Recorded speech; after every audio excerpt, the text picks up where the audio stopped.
Olá, amigos do canal Videira Espírita, sejam todos bem-vindos. Meu nome é Thelma Marieta e nós estamos aqui reunidos semanalmente para dar continuidade ao estudo da obra Paulo e Estevão, trazido a nós pelo Espírito Emmanuel através da psicografia de Francisco Cândido Xavier. E para que tenhamos aquela ambiência adequada, né, serenarmos nossos pensamentos, nossos corações, vamos ler uma página do livro Caminho, Verdade e Vida, trazido a nós também por Emmanuel, através da psicografia de Francisco Cândido Xavier. A mensagem de hoje é a mensagem número 11, intitulada Conforto. E Emmanuel destaca João, capítulo 12, versículo 26, que diz assim: Se alguém me serve, siga-me. Palavras de Jesus. Vamos ver as considerações que Emmanuel trará a nós sobre as palavras de Jesus. Frequentemente, as organizações religiosas e mormente as espiritistas, na atualidade, estão repletas de pessoas ansiosas por um conforto. De fato, a elevada doutrina dos espíritos é a divina expressão do Consolador prometido. Em suas atividades resplendem caminhos novos para o pensamento humano, cheios de profundas consolações para os dias mais duros. No entanto, é imprescindível ponderar que não será justo querer alguém confortar-se sem se dar ao trabalho necessário. Muitos pedem amparo aos mensageiros do plano invisível. Mas como recebê-lo se chegaram ao cúmulo de abandonar-se ao sabor da ventania impetuosa que sopra de rijo nos resvaladouros dos caminhos? Conforto espiritual não é como o pão do mundo, que passa mecanicamente de mão em mão para saciar a fome do corpo, mas sim como o sol, que é o mesmo para todos, penetrando, porém, somente nos lugares onde não se haja feito um reduto fechado para as sombras. Os discípulos de Jesus podem referir-se às suas necessidades de conforto. Isso é natural. Todavia, antes disso, necessitam saber se estão servindo ao Mestre e seguindo-o. O Cristo nunca faltou às suas promessas. Seu reino divino se ergue sobre consolações imortais. Mas, para atingi-lo, faz-se necessário seguir-lhe os passos e ninguém ignora qual foi o caminho de Jesus nas pedras deste mundo. Então, seguir, porque, afinal, ele é o caminho, a verdade e a vida. E nós precisamos segui-lo para conquistar um lado, o nosso lado, ao lado do Pai Celestial. Vamos orar? Amado Mestre Jesus, estamos aqui, Senhor, mais uma vez, buscando o aprendizado nas páginas do livro Paulo e Estevão. Que possamos, neste momento de estudo, compreender todas as lições trazidas nas linhas e entrelinhas das páginas que leremos. Que possamos trazer para a nossa vida diária tudo aquilo que aprendermos. Obrigada, Senhor, por esta oportunidade. Abençoe os nossos lares, abençoe o lugar onde estivermos, neste momento em que nos voltaremos à história de Paulo e Estevão. Que assim possa ser. Graças a Deus.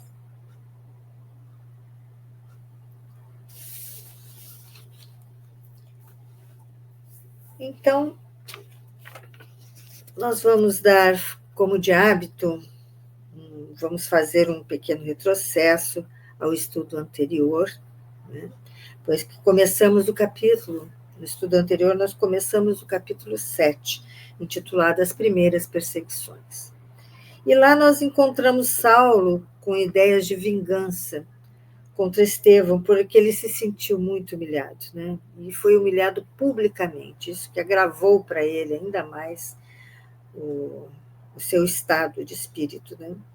E todos em Jerusalém admiravam Saulo, né? Então ele era vaidoso, orgulhoso, dominador, e odiava o Cristo crucificado, porque ele não gostava, ele não suportava Estevão, então ele transferiu todo esse ódio para o Cristo. Então ele começou a se preparar, né, para atingir mais e mais Estevão, e ele então se rodeou das figuras eminentes, mas não daqueles que seriam mais pacifistas, né? Ele queria ao lado dele aqueles que abraçassem tudo aquilo que ele dissesse, né? Para ter sucesso, então, naquilo que ele pretendia contra Estevão. E ele estava obcecado pela desforra. Ele tinha que fazer uma desforra pública, porque ele se sentiu humilhado publicamente, né? E então ele começou a dizer que haveria de prender todos os simpatizantes do caminho, aqueles que trabalhavam no caminho, e ele queria prender Simão Pedro, né? Pois ele via Simão Pedro como o autor intelectual daquelas tramas que ele achava que estavam acontecendo, né? E soube, então, para seu espanto, que dois compatriotas riquíssimos, Oséias e Samuel, se converteram ao cristianismo. E de sua riqueza eles deram aos filhos o que lhes era de direito, e o restante deram ao caminho, deram às mãos de Simão Pedro. E essa deserção deixou Saulo revoltado, né? E prometeu, então, já começou a articular, né, ações necessárias com Caifás, o sumo sacerdote, né? E após essa reunião, então, ele informou que procederia com a prisão de Oséias e Samuel, primeiro, para que servissem de exemplo, né, para que percebessem que qualquer um, né, que fizesse a deserção receberia a pena, não importava quem fosse. E depois dessa reunião, ele ficou sabendo que a ausência de Gamaliel a ela se deu porque ele havia sido convidado por Simão Pedro para conhecer a Casa do Caminho. E foi. E então, daí, isso aí deixou Saulo também muito contrariado, né? Ele ficou muito surpreso. Então, Gamaliel, por sua vez, lá na Casa do Caminho, foi muito bem recebido, né, por Simão Pedro, que o levou a conhecer todos os ambientes, todo o trabalho que eles exerciam na Casa do Caminho, né, e deu a ele de presente um papiro com as anotações de Mateus sobre a vida de Jesus, sobre a figura de Jesus. Ele fez com Gamaliel o mesmo que fez com Estevão, quando Estevão chegou à Casa do Caminho. E numa dessas incursões pela Casa do Caminho, Gamaliel se viu surpreso com a presença de um rico amigo chamado Samônio. E ficou impressionado com a fragilidade que ele se encontrava, né? Ficou surpreso e ficou então sabendo, né? Samônio, quando o reconheceu, contou da sua desdita, né? Que ele foi dado como leproso e foi levado para o Vale Mundo, como diziam na época, né? O Vale dos leprosos. E em vão buscou a ajuda dos filhos, dos amigos, daqueles que se banqueteavam com ele, e ninguém o atendeu, ninguém o ajudou, né? E os filhos não só não o atenderam, como se apossaram de todos os bens, de todos os títulos de dinheiro, né? Então, de suas posses, tudo. E deixaram, então, aquilo que ele havia amealhado para uma velhice tranquila, né? Os filhos levaram. E ele, por fim, parou no Vale dos Imundos. E de lá ele fugiu. Ele não aguentava mais e ele fugiu. E foi socorrido por um carroceiro na estrada que levou à Casa do Caminho, onde ele foi muito bem recebido pelo Simão Pedro. E Gamaliel, então, ficou escutando aquela história impressionado, não é? E Samônio, então, ele se mostrou convertido ao cristianismo, ao caminho, né? Não era chamado cristianismo ainda, mas ele mostrou que ele foi tão bem amparado, estava sendo tão bem cuidado, de onde ninguém fez isso por ele, né? E ele então começou a conhecer as histórias de Jesus, enfim, e se converteu ao caminho, e não só isso, também tinha certeza de que Jesus Cristo era o Messias prometido. O que para Gamaliel isso foi um exagero, né? Disse entender, compreender, achar tudo ótimo, mas para ele isso já era demais, né? Enfim, ele foi embora, levando consigo o papiro, né? O pergaminho, e depois dessa visita de Gamaliel à Casa do Caminho, 2 dias depois, Oséias e Samuel foram presos, dando início, então, à perseguição aos simpatizantes e trabalhadores do caminho. E Saulo chegou à Casa do Caminho e se dirigiu a Simão Pedro, dando-lhe voz de prisão. Pedro não opôs qualquer resistência quando o algemaram, e Saulo zombou, o chamando de covarde como Jesus. Pedro, serenamente, disse que discordava e que todo julgo com Jesus era suave. E comentou que esse comentário provocou um mal-estar tremendo em Saulo, né, que esperava o desespero, que esperava a agonia, mas, enfim, Simão Pedro estava tranquilo. Então, a mando de Saulo, os soldados começaram a procurar os outros nos demais aposentos. Prenderam João, que também não se abalou, e ainda disse olhando para o alto, né? Encomendo-me ao Cristo. E neste momento nós terminamos o estudo da semana passada, aqui fizemos a pausa e retomamos hoje na página 120, para quem tem essa edição do romance, a página 120. Vamos ver aqui. 120, no 10º parágrafo. Então, está ali João, né, o evangelista, falando que encomendo-me ao Cristo.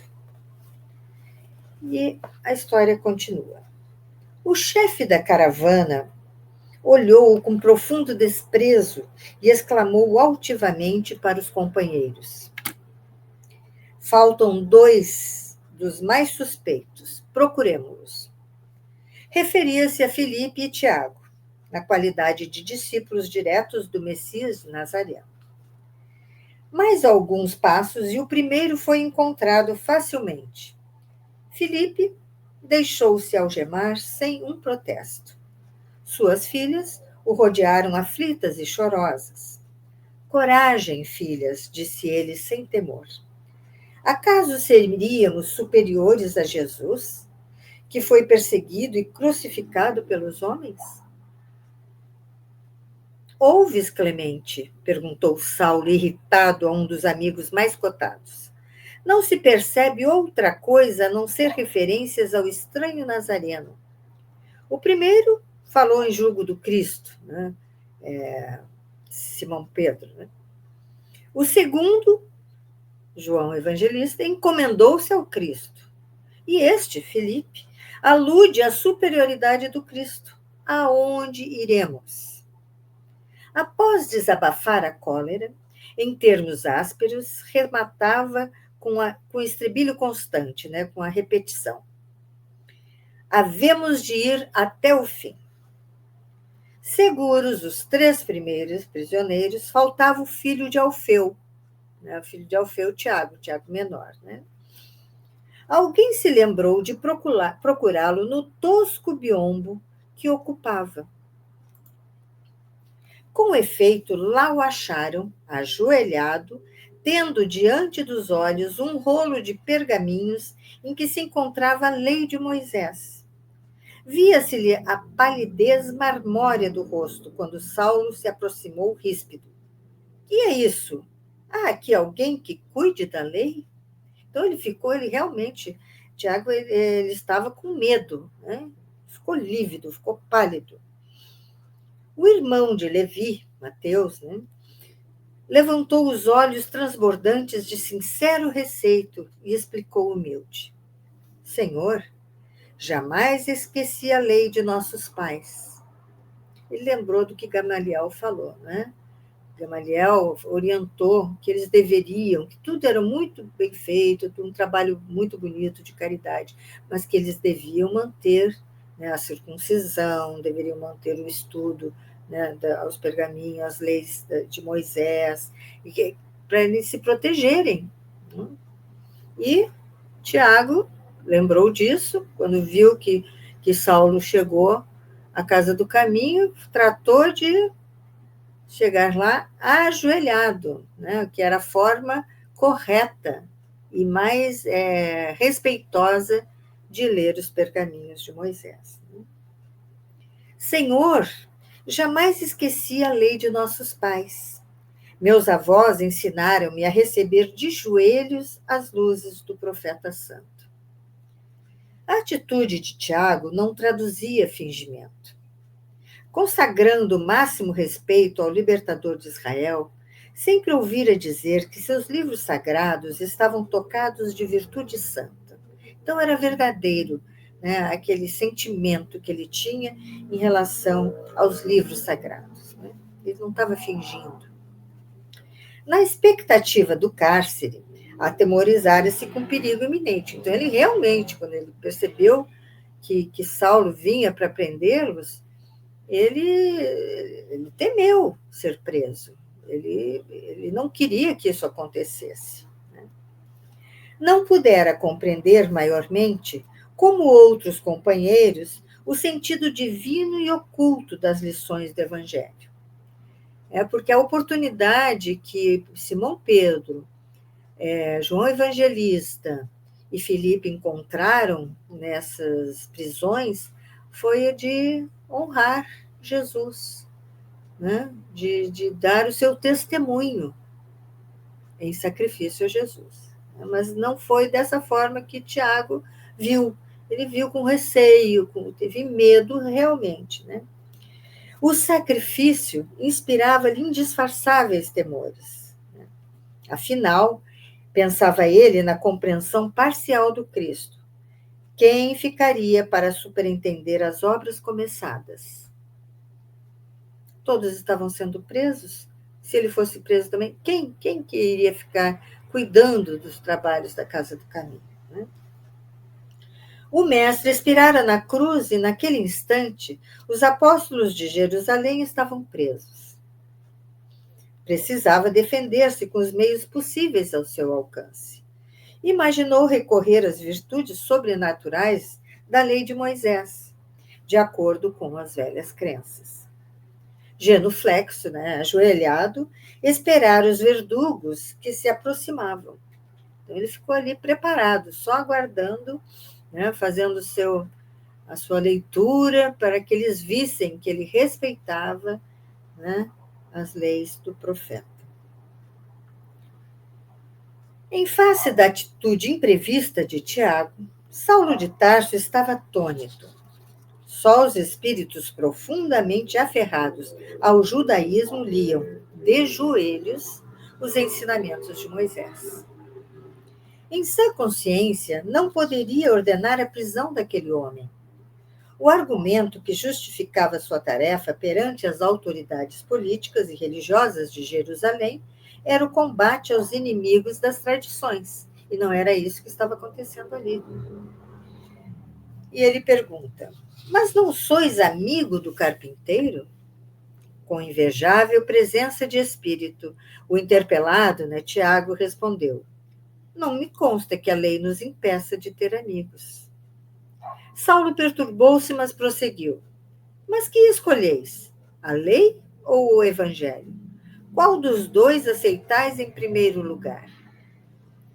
E ele respondeu: a lei é a primeira revelação divina, disse Tiago com inteligência. Ante a resposta que o desconcertava de alguma sorte, o moço de Tarso refletiu um momento e acrescentou, dirigindo-se aos circunstantes: está bem, este homem fica em paz. O filho de Alfeu, intimamente satisfeito com o resultado de sua iniciativa, acreditava agora que a lei de Moisés estava tocada de graças vivas e permanentes. A seu ver, fora o código do judaísmo o talismã que o conservara em liberdade. Então, isso é uma crendice, o talismã. Então, eu vou andar com isso na mão sempre que eu for fazer tal coisa. São crendices, Então, aqui ele já está achando que a lei de Moisés o salvou. Então, vamos lá. Desde esse dia, o irmão de Levi ia consolidar para sempre, ia ser uma característica dele, suas tendências supersticiosas. O fanatismo que os historiadores do cristianismo encontraram na sua personalidade enigmática teve aí a sua origem. Então, mais adiante, nós vamos vê-lo tendo suas contendas, suas discussões com Paulo de Tarso, mas isso mais adiante.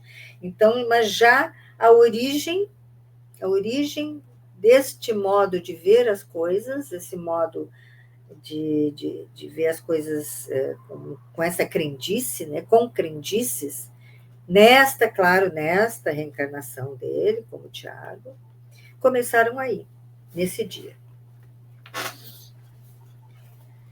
Afastando-se do aposento de Tiago, Saulo preparava-se para sair, quando, de regresso à portaria para ordenar a partida dos prisioneiros, esbarrou com a cena que mais o haveria de impressionar. Todos os doentes que se podiam arrastar, todos os abrigados capazes de se moverem, cercavam a pessoa de Pedro, chorando comovidamente.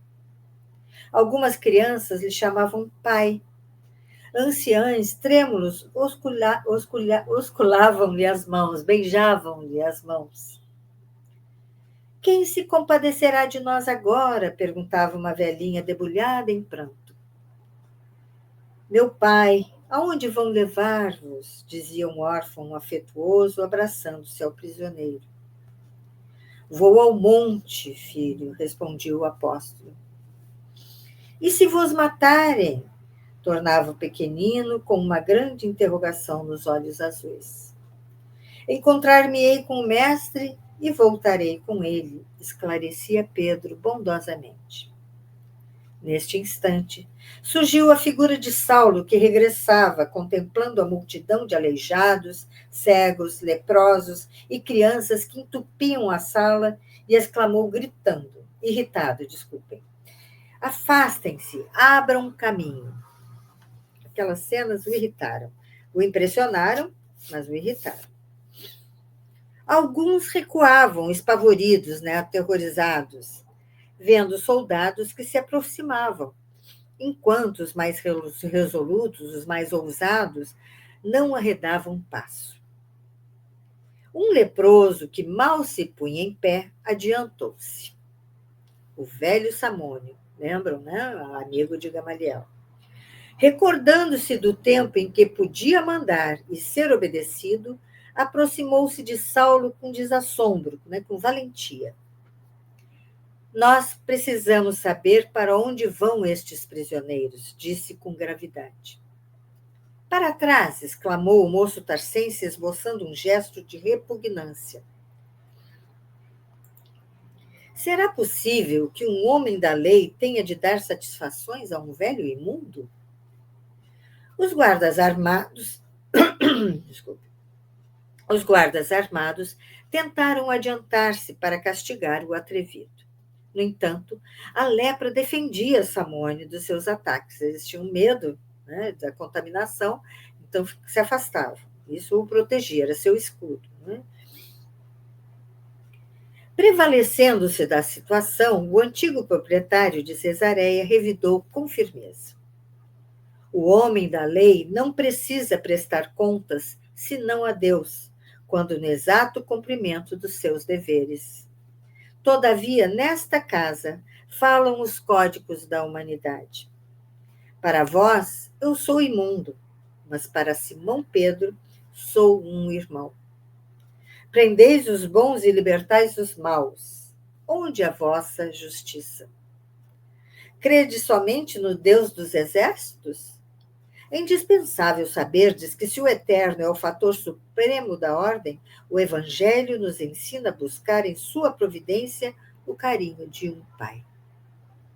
Ouvindo aquela voz digna, que fluía da miséria e do sofrimento como um apelo de desesperação, Saulo quedara-se, ficara admirado. O mendigo, entretanto, depois de longa pausa, prosseguia resoluto. Onde estão vossas casas de arrimo, as casas de amparo aos oprimidos da sorte? Quando vos lembrastes de um asilo para os mais infelizes? Enganai-vos se supondes inércia em nossa atitude. Os fariseus levaram Jesus ao Calvário da crucificação, privando os necessitados de sua presença inefável. Por haver praticado o bem, Estevão foi metido no cárcere. Agora, o Sinédrio requisita os apóstolos do caminho, retribuindo-lhes a bondade com a escuridão do calabouço. Mas estáis equivocados. Nós, os miseráveis de Jerusalém, haveremos de lutar convosco. De Simão Pedro, nós disputaremos a própria sombra. Se vos negardes a atender nossas súplicas, importa lembrardes que somos leprosos. Envenenaremos vossos poços. Pagareis a perversidade com a saúde e com a vida. Então, o que nós vimos aqui, Samônio trazer à tona um lembrete, não é? A Saulo de Tarso.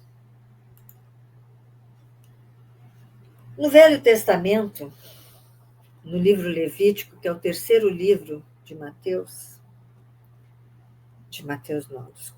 de Moisés, é claro. A Bíblia orienta que os israelitas devem cuidar dos necessitados, ajudando-os como fossem estrangeiros, como se fossem peregrinos. E nós vamos encontrar, então, lá no Velho Testamento, no livro Levítico, capítulo 23, 22, uma dessas alusões. Quando fizerem a colheita, não colham até as extremidades da lavoura. Deixem as espigas caídas para os necessitados e para o necessitado e para o estrangeiro. Então, na hora de colher, ir deixar o que cair, deixar. Não vai até o final, né, para que eles possam entrar e pegar, e deixa as espigas que caíram para trás. Não venham buscá-las, deixe para eles, né? Então, é uma forma de caridade, uma forma de ajudar, né, de alimentar o necessitado. Já em Levítico 25:35 encontraremos: se um israelita empobrecer e não conseguir se sustentar, ajudem-no como se ajudasse um estrangeiro. Então, nós temos aí a situação de Samônio, né? Um israelita empobreceu, né? E não consegue se sustentar, ele está sendo amparado, ajudado, como se não fosse um israelita. Permitam que ele more com vocês. Não cobrem juros ou usuras dele. Não o maltratem ou o oprimam. Isso, Moisés, né? E nada disso eles faziam, ao contrário da Casa do Caminho.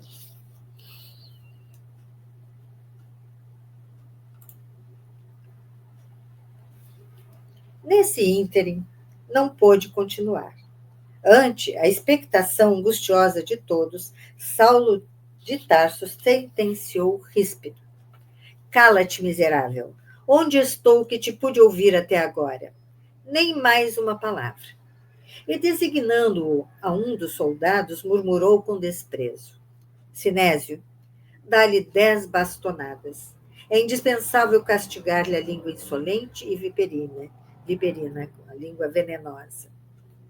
Ali mesmo, à vista de todos os companheiros que se retraíam amedrontados, Samônio recebeu o castigo sem balbuciar uma queixa. Pedro e João tinham os olhos úmidos. Os demais doentes encolhiam-se estarrecidos e doloridos. O doutor de Tarso rompeu a expectativa com a ordem de partida a caminho do cárcere. 2 crianças pálidas acercaram-se então do ex-pescador de Cafarnaum e perguntaram chorosas: Pai, com quem ficaremos nós? Pedro voltou-se acabrunhado e respondeu com ternura: As filhas de Filipe ficarão convosco. Se Jesus permitir, meus filhos, não me demorarei. O próprio Saulo, vejam bem aqui, hein? O próprio Saulo intimamente estava comovido. Entretanto, não desejava trair-se a si mesmo, deixando-se vencer pela emoção que o quadro lhe provocava. Então, ele se conteve, manteve a postura, né? Não deixou transparecer que aquela cena o havia comovido. Então, está aí, né? O resquício, um sinal de que ali tem um coração caridoso, né? Só que ele está voltado para outra forma de ver as coisas. E diante dessas bondades que os personagens da casa faziam, ele se sentia aviltado, né? Ele não podia admitir. Ele é um homem muito orgulhoso. Vamos continuar. Pedro compreendeu que as lágrimas silenciosas de todos os tutelados humildes do caminho traduziam desvelado amor naquele momento de angustiantes despedidas. Em seguida a esse feito, o jovem tarcense desdobrou as energias na primeira perseguição experimentada pelas expressões individuais e coletivas do cristianismo nascente. Então, aqui tínhamos realmente o cristianismo nascendo, né? Mais do que se poderia supor, Jerusalém regurgitava de criaturas que se interessavam pelas ideias do Messias Nazareno. Saulo prevaleu-se dessa circunstância para fazer sentir, mais uma vez, o perigo ideológico que o evangelho representava. Então, ele tinha aí mais a confirmação daquele temor que ele tinha que esse evangelho, né, iria trazer muitos problemas. Era um perigo ideológico. Numerosas prisões foram efetuadas na cidade. Iniciara-se um êxodo, né, de grandes proporções. Os amigos do caminho, com possibilidades financeiras, preferiam encetar, né, iniciar vida nova na Idumeia ou na Arábia, na Cilícia ou na Síria. Agora, vamos ver aqui o que um êxodo como esse provoca. São amigos do caminho, são simpatizantes do caminho, são convertidos do caminho que se espalharam por outras cidades, levando o que com eles? Os conhecimentos, o evangelho, né, de Jesus. Então, o que era essa perseguição, que era para tolher, né, fez exatamente o contrário. As raízes se expandiram, né, as raízes do cristianismo, pela Idumeia, na Arábia, na Cilícia, na Síria e por tantos outros lugares. Os que podiam, continuamos aqui, escapavam ao rigor dos inquéritos violentos, iniciados com retumbâncias de escândalo público. As personalidades mais eminentes eram metidas na prisão, incomunicáveis, mas os anônimos e humildes, os da plebe, sofriam grandes vexames nas dependências do tribunal onde se faziam os interrogatórios.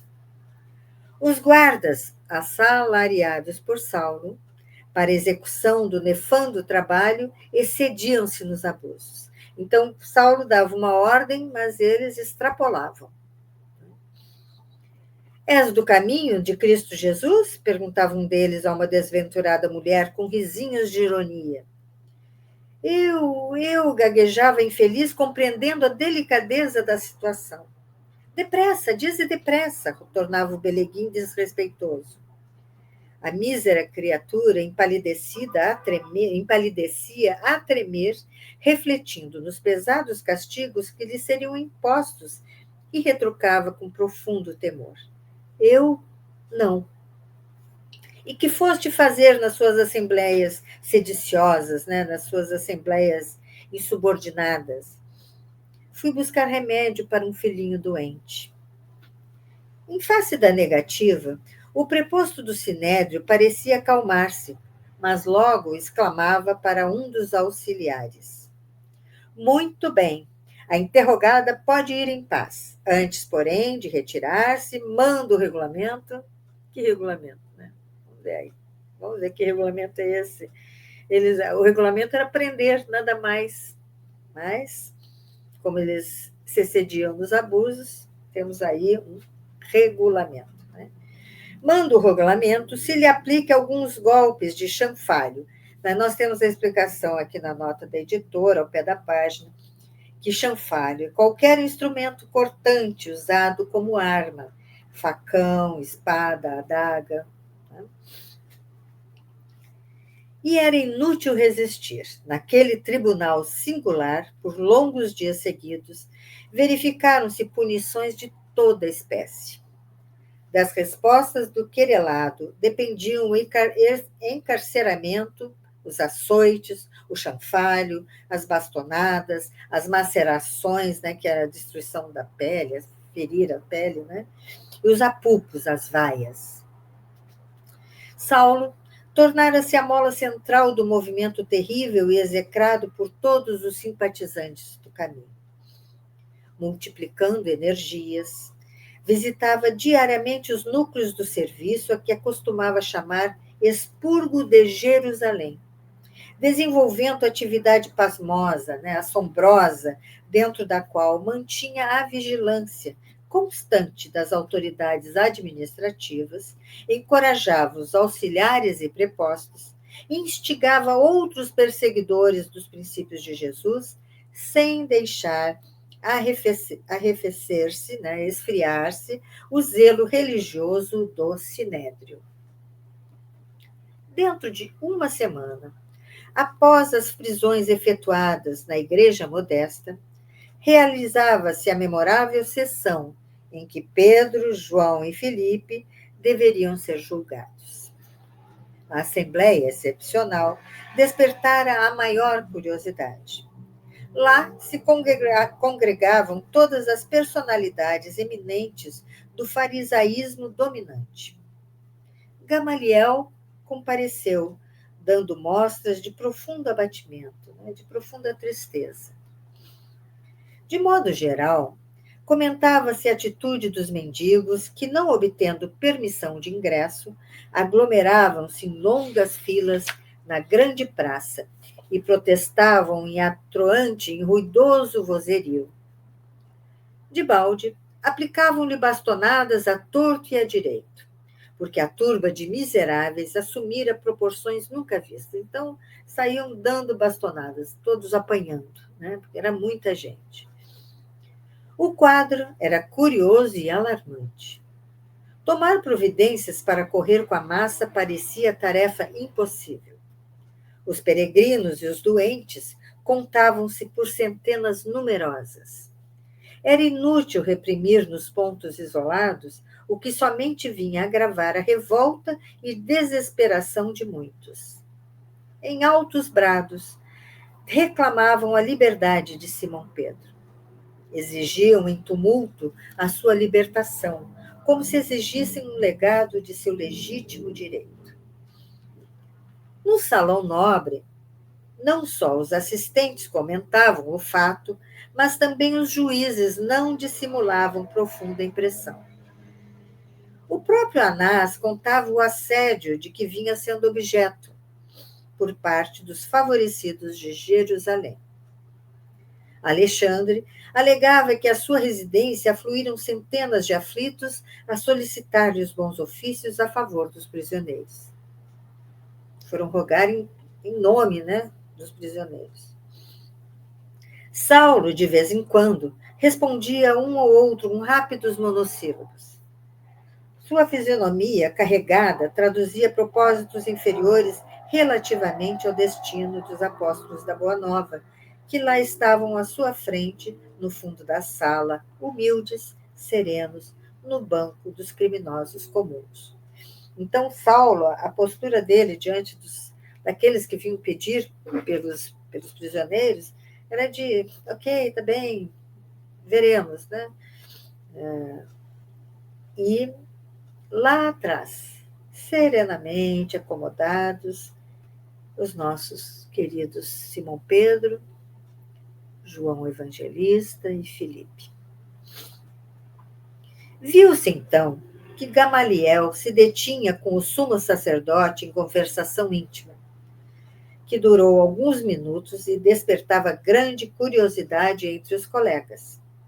Em seguida, o venerando doutor da lei chamou o ex-discípulo, Saulo, para um entendimento particular, antes de iniciarem os trabalhos. Os colegas perceberam que o rabino tolerante e generoso ia advogar a causa dos continuadores do Nazareno.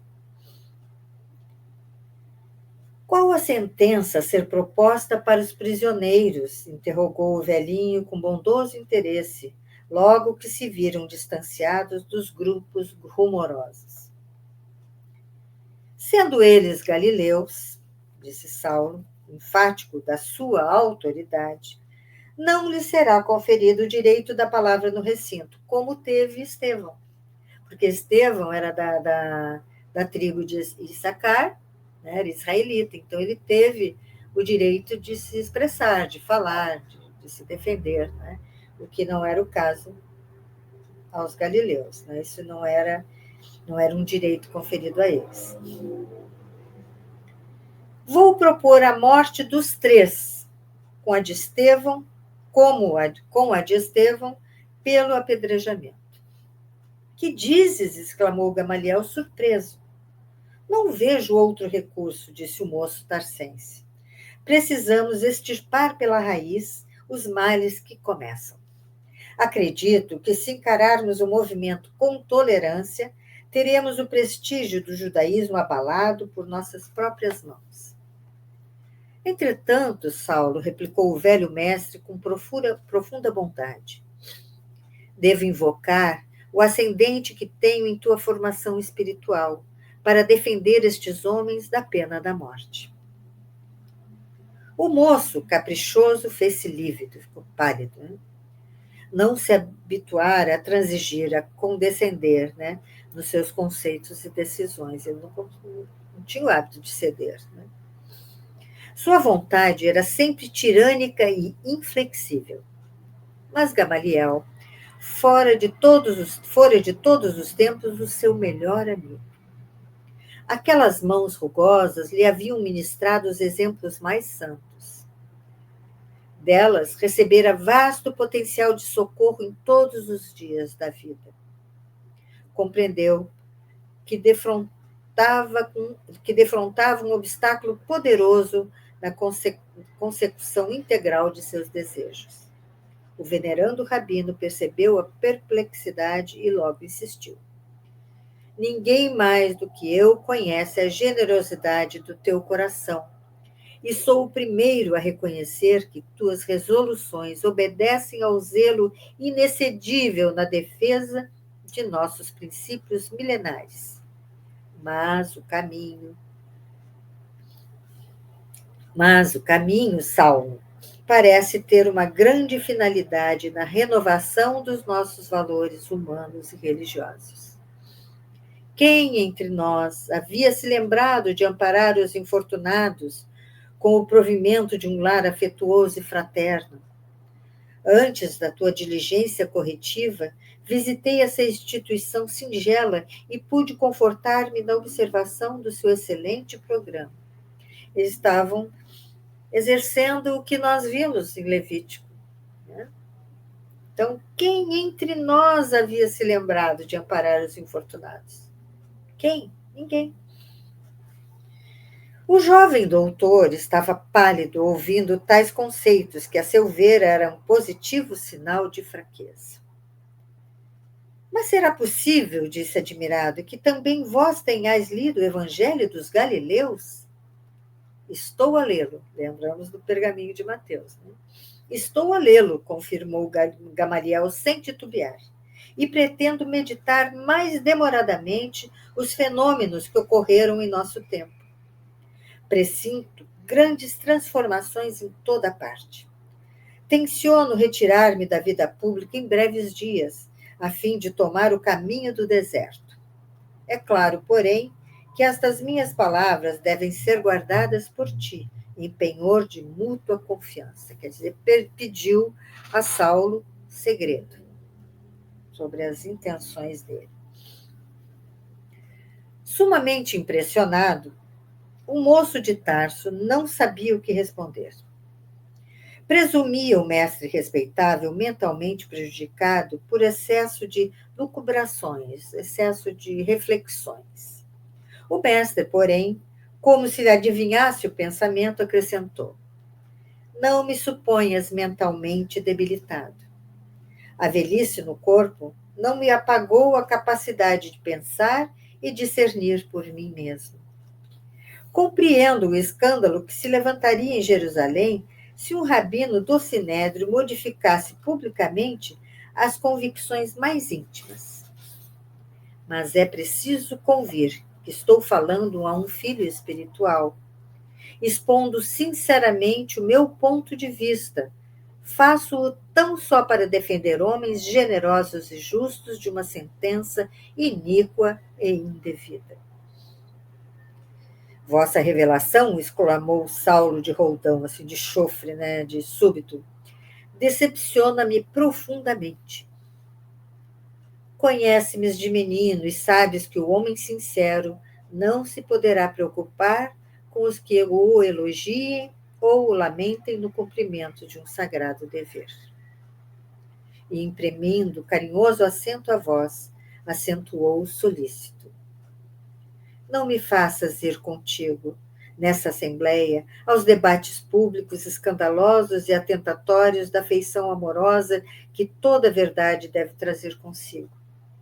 Libertarás esses homens em atenção ao nosso passado de mútuo entendimento. Isso é só o que te peço.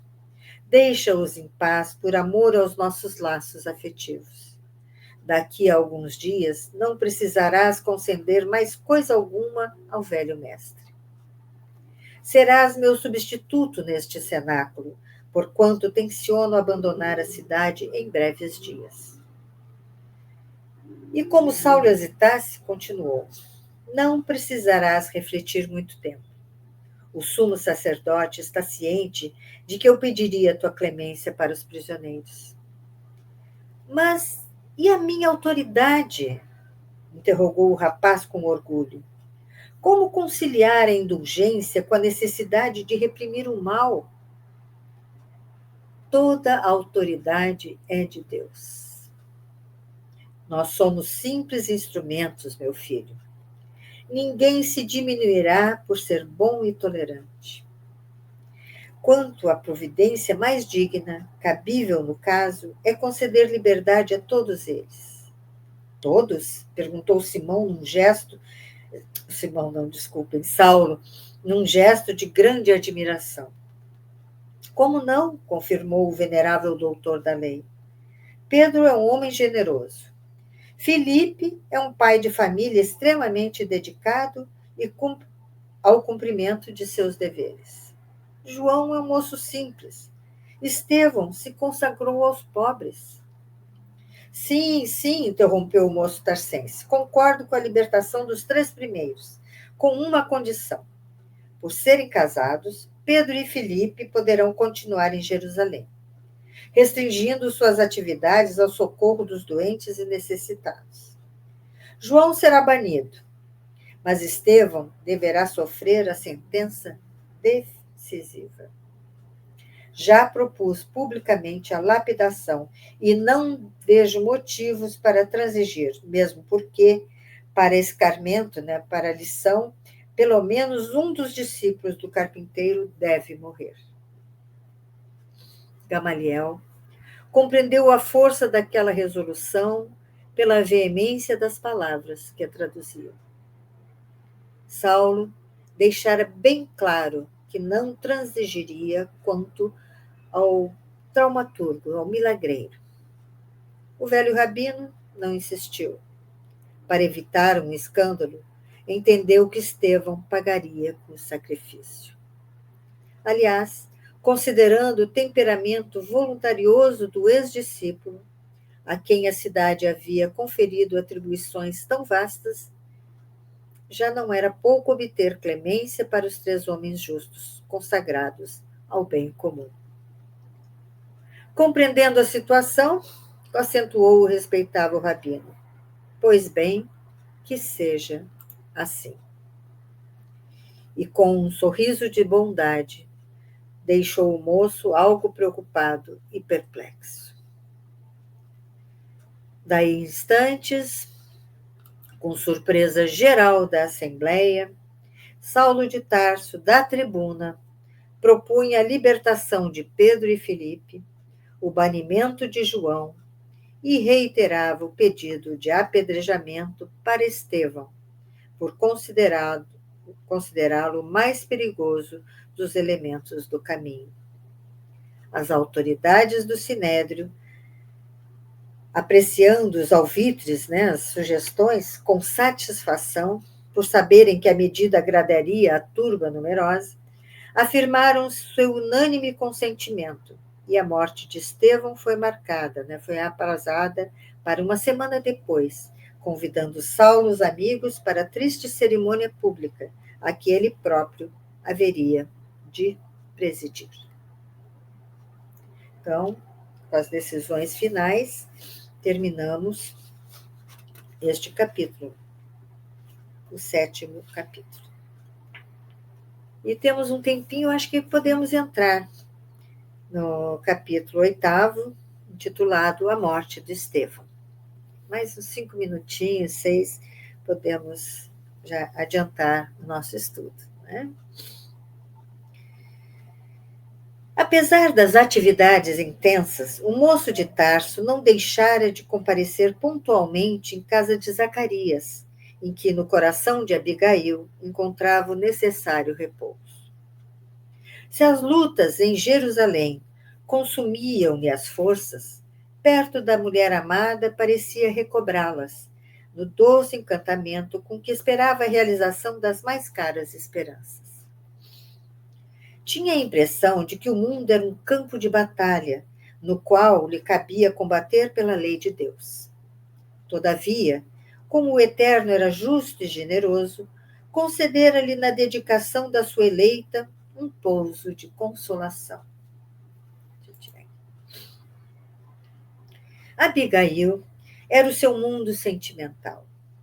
As lutas de cada dia, as providências rigorosas que lhe impunha o cargo, a rigidez com que deveria tratar as questões confiadas ao seu foro, eram transvasadas no coração da noiva, cheio de amor, de piedade e justiça.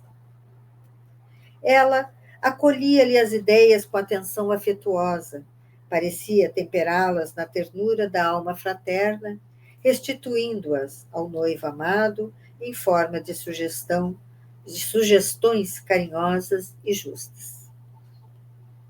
Saulo habituara-se a esse precioso intercâmbio de cada dia.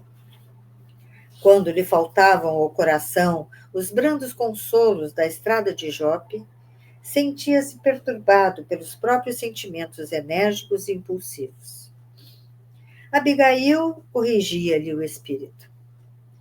Aparava as arestas do seu caráter violento e rude, cooperava para que se atenuasse o rigor das decisões autoritárias.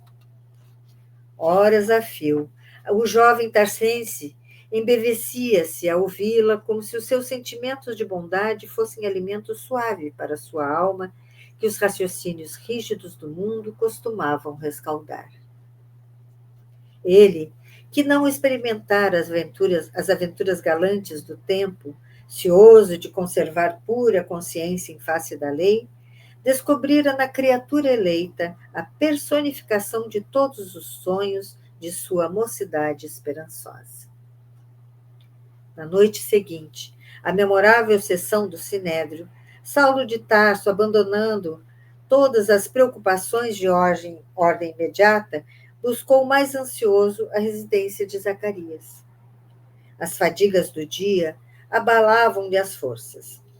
Queria vencer rapidamente a distância, absorver-se no afeto da noiva, olvidar as preocupações que lhe ardiam na mente trabalhada pelo mais desencontrados raciocínios.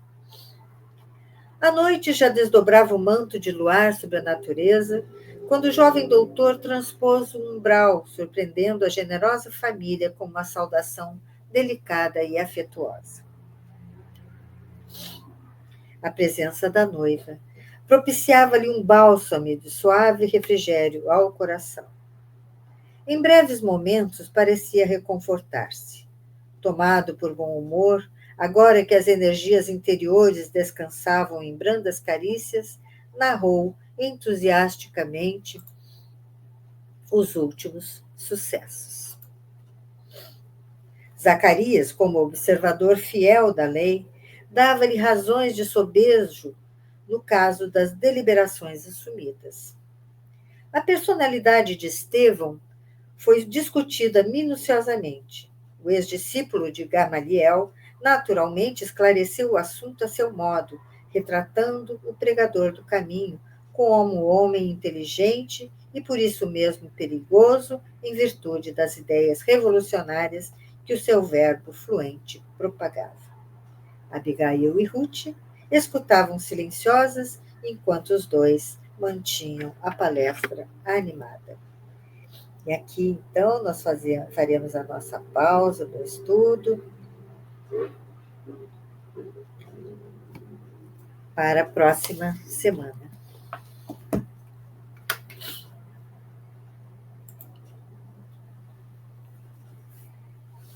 Vamos orar? Jesus, Mestre amado, mais um encontro em que podemos estudar este livro que traz tantos ensinamentos. Podemos ver o que o orgulho, a vaidade e o ódio fazem em nós, como nos transtornam, como nos cegam. Mas vimos também como a bondade, a caridade do coração, o bom senso, o amor a Deus, faz com que, como Gamaliel, possamos buscar as boas soluções, trazer paz aos nossos corações, tomando decisões adequadas, corretas. Agradecemos, Senhor, esta oportunidade de aprendizado. E mais uma vez, trazemos essa questão de que possamos fielmente viver assim. A exemplo, ao teu exemplo, Senhor. Obrigada por estar entre nós. Obrigada por trazer a nós, Senhor, a boa nova. Que possamos seguir progredindo moralmente nos nossos encontros aqui no canal Videira Espírita. Que assim seja, com a graça de Deus.